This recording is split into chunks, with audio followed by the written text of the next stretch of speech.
it just does not end. Can I put it out here? Like, this Mustang is just a showstopper. I mean, look at the carbon fiber inside the entire engine compartment. I've got so many questions here, and it's not just the engine compartment. The hood's got carbon fiber on it as well. Wow, beautiful Mustang, beautiful power plant. We're going to have a chat with Leon and have a chat with the owner as well and get a bit more information here. But this is pretty striking. Leon, how are you going? Good, yourself? I'm good, thank you. And who have we got here with us? Réjean Desjardins, he's the owner. Réjean, congratulations. Thank you. That's a beautiful Mustang. Thank you. That is absolutely beautiful. Really proud of it. And congratulations to yourself as well. Thank you. Before we have a look at it in detail, because we will, tell me about yourself and your shop. Yeah, well, this was built in a two-door garage. It's a garage-built car. We started this and built in 2001, just as having fun on Thursday night. And then it became, I worked on it full-time for 5 years, and then the car was just completed last winter. Okay, wow. So as a hobby, you like to build cars. And this is the result that we get from you just working in your garage. Yeah, now I work at a hot rod shop, but back then... But back then, this is what you started with. Yeah, that's right. Okay, well, obviously the skill is there. The talent speaks for itself. What shop do you work with now? It's called AGM Classic. AGM Classic. Okay, but let's go back to this here. What have you got? Yeah. It's a 1965 Mustang. And when you look at the car, everything, there's not one thing that hasn't been touched on it, but it just looks like a regular Mustang when you take a quick look at it, but when you start looking deeper, it's a lot of carbon fiber. A lot of carbon fiber. Yeah. Let's start here inside the engine compartment. What's the power plant you've got? We've got a Coyote motor with a stack injection. Is that a Coyote 5.0? Yeah. There's a lot of carbon fiber here, even the dressing up of the engine in the middle there, we've got it. Yeah, that's something I made myself. It's an overlay of carbon on top of the aluminum, but when I got those valve covers, it was completely aluminum, so I wanted to make it a little bit fancier, so I added that carbon in the middle. You know, carbon fiber obviously adds so much to having it inside a car, but aside from that, it's beautiful. It's a beautiful pattern. Yeah. And you've done that so well. And all the carbon fiber was done in the house too. Like, I did all the carbon fiber myself. Full carbon hood on it. Wow. Wow. And this is a front, completely front clip too. Like this one-piece clip. One-piece clip. Tell me about that. So I built all this on a sheet metal, the front part welded to the fender, so when you take it off, it just comes out as one piece. Comes out as a unit, yeah. No seams. We didn't want any seams. There's no seams. Yeah. So traditionally the Mustangs, how many pieces would it have been? It would have been 1, 2, 3, 4, 5 pieces. 5 pieces. Yeah. Doing that in just a one piece, that's a lot of work. Oh yeah, because there's a lot of detail in there. So there's a lot of detail. It was all done with sheet of metal, So. And not only that, but then you have to fit that onto the fenders, the side fenders as and well. Then you got to reinforce it in the middle too, because you don't want to be too flimsy when you take it out. It's not magnetic where you can just say, you know what, we'll just put it here and we'll just clip on. But now you've got to fit that. Yeah, that's right. Big piece that you've just cut out and customized. That's right. So. Not break it, putting it in. And not break it or scratch anything. So that's why it's got to be solid enough to work with, Wow. So you had to be reinforced inside. And Leon, where did your passion come from, building something like this out of your garage and putting such high quality, material I'm a licensed body man. Okay. But since I'm young, like really young, I always liked hot rods and stuff, so I always kind of worked a little bit in hot rods, and I started with models. Yeah. That's the way I go. And I painted helmets for race car drivers for about 10 years. Like I had guys in IndyCar, Formula 1. And okay. So then it's in your blood. Yeah, my passion was racing and hot rods, so I did both. So it's. So how do you know, Leon, that you took the car to him to do? Oh, through I've been a car guy pretty well all along too, and through some car shows and whatever. There, we started, getting to know each other, and this piece of art here. That's what I call it. There, piece of art. He did most of the. What you see today, it's most because of his work there. Before we look at it more in detail, what was the state of the Mustang when you first gave it to Leon? the original condition? A little bit of story on the vehicle. It was started back in 2001, like a two-car garage, and getting together every Thursday night, having a couple of beers and cutting, whatever. At that point in time, I wasn't involved in the vehicle. Okay. So the project went on a little slower. So whose car was it? Yeah, his name is Bernie Michaud. He started the build. And this is why I'm sorry. And then I worked with him for on the car for 5 years. So okay. So I painted the car 8 years ago. Yeah. And then the project kind of stalled. Like one of his mechanics, his personal friends, lost an eye, so they kind of lost this one. So the car stayed in his garage about 5 years without being touched. Wow. So Réjean has always asked me a few times, like, do you think he would sell it? So one day I told him, I said, go see him, might sell it. So he went to see him, he sold it to him. So Réjean called me up, he said he's willing to sell it, but are you willing to finish it? So then he purchased it. Yeah. So we finished it. When we decided to bring it to Riddler in Detroit, we kind of finessed it a little bit more. We changed a few things on it, and so we basically finished the car last winter. Yeah. Bought it in 2020. It was already painted. The carbon was done, and the interior, we just, like say, we tuned a few things whatsoever. And the glass wasn't in at that time, wiring, those kinds of things. But it's been since 2020 that I've owned it. You know, you saved the car. You know that. Yeah, you absolutely saved it from just sitting down. And he saved the builder too, because I wanted to finish the car. I had so much years in this car. It was in some ways, like I felt bad that the vehicle was sitting out there, and yes. He didn't have, and the others involved who didn't have anything to show for their. That's why I had to ask, because I knew there was a story in there somewhere for such a long time. Yeah. Let's find out exactly what's going on. So I'm glad I did. And we're so happy that you did it, because now everybody can check out the Mustang. Absolutely beautiful. Wow. Now talk to me. Body lines, we're looking, everything looks traditional. Yeah, well, it's been flared, and rocker panel has been extended, like the flares. So the car basically is pretty much stock, but not really stock. But the only thing that probably hasn't changed is the door. Other than that, everything's been worked on. Everything else has been changed. Yeah. And we got a full roll cage in there too, but you don't see it because I did the upholstery on top over there. We're gonna go inside. So we're gonna go inside. I did the interior myself also. Leon, who likes carbon fiber more, yourself or you?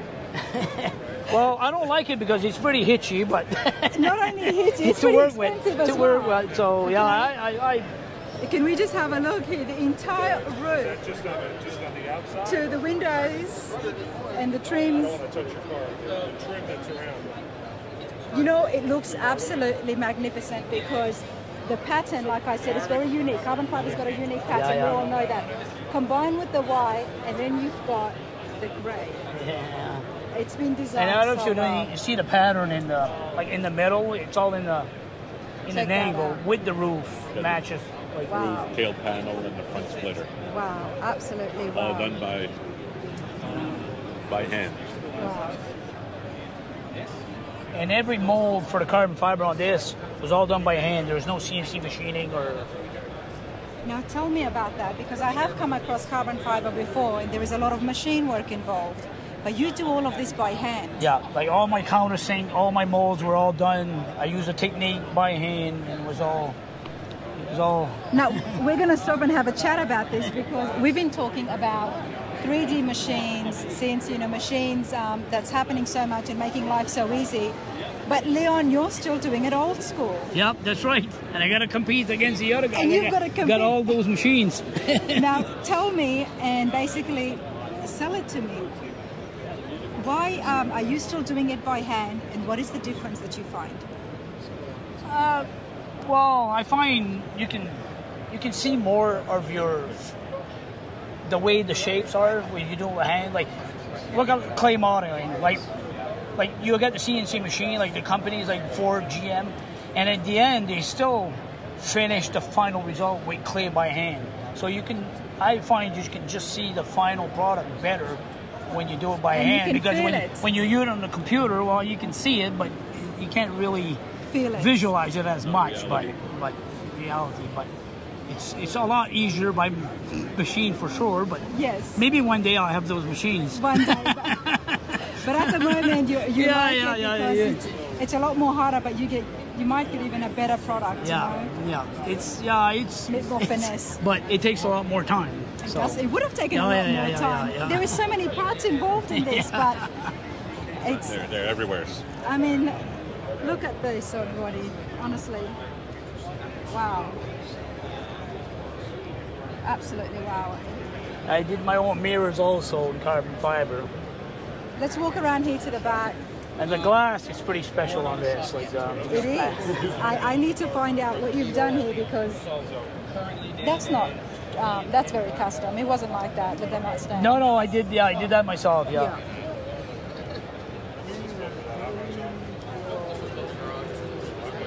See, we've got the carbon fiber that follows on all the way around here. And to add to that. And I actually added a little body line here because I didn't want to have it smooth to divide my colors to black to white. I created a little body line to divide my two colors. So all around. A lot of fine details that really makes it stand out. And is that more carbon fiber inside? The trunk is actually carbon fiber, yeah. Check it out, everybody. Yeah, the trunk. Wow. Wow, I have no complaints because I absolutely love this, you know. It reminds me of a truck that I saw recently and that was a great build. It was a lot of carbon fiber and when it's done well, it's done it well. Let's go inside and have a look, everybody. Now, I came across the Mustang yesterday 2-3 times and I said, okay, I have to check it out. And every time I checked it out, it was from the back. But let's get inside and see what's happening here. Starting at the door panels. Wow.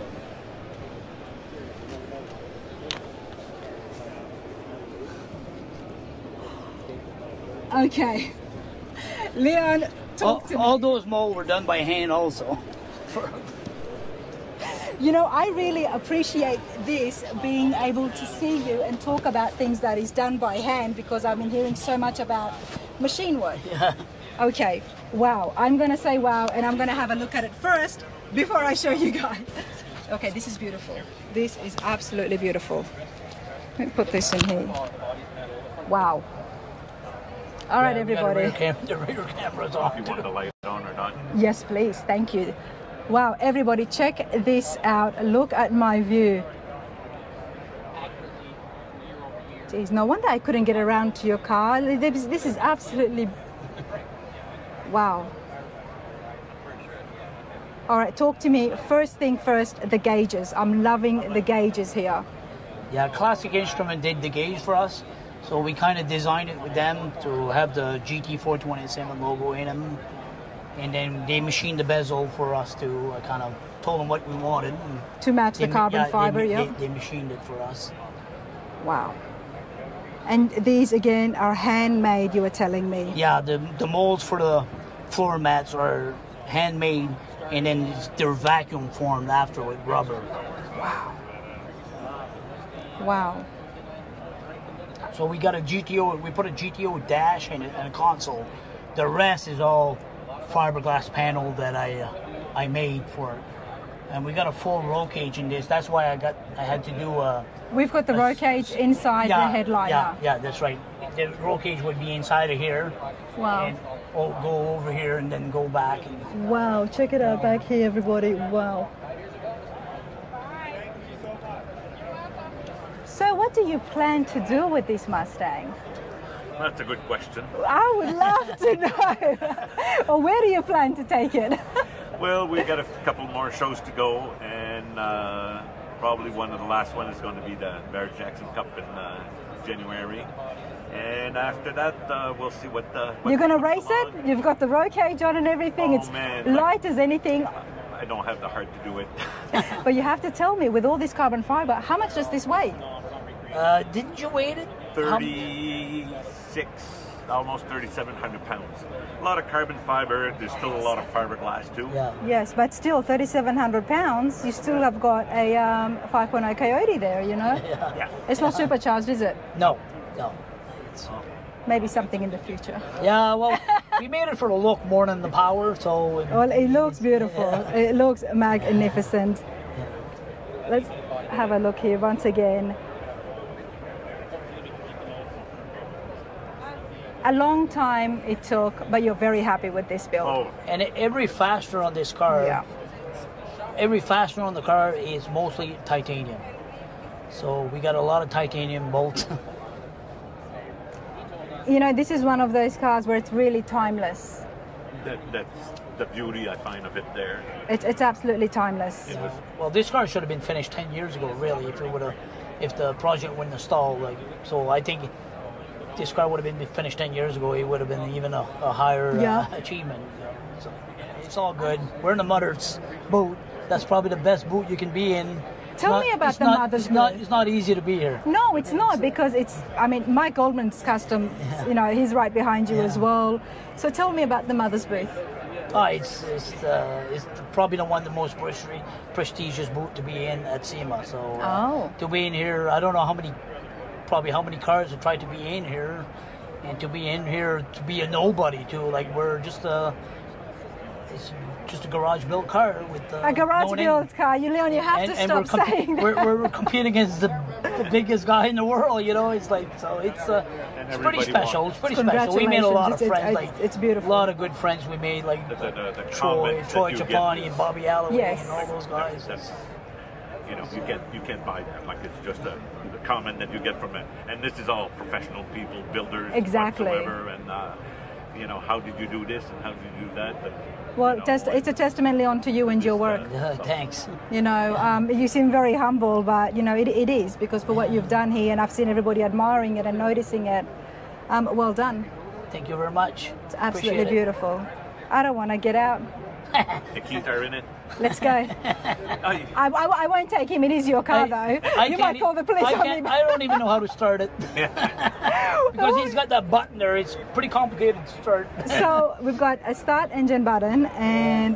Show him, Leon, where the climate control is. Oh, wow. Get all the edges.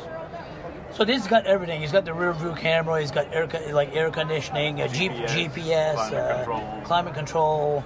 He's got power windows. So many wires in this thing. It's crazy. But you've done so well to hide it. Yeah. And even this right here, the fact that it was covered gave it such a nice, clean finish.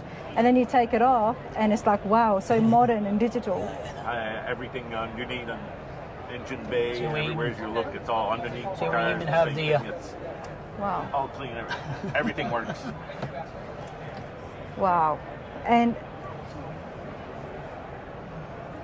that can stay on all the time. You don't have to be in reverse to see what's happening behind you. Wow, this is absolutely brilliant. Love it. I will get out, but hey, I appreciate this so much, you too. Thank you for Thank you. by.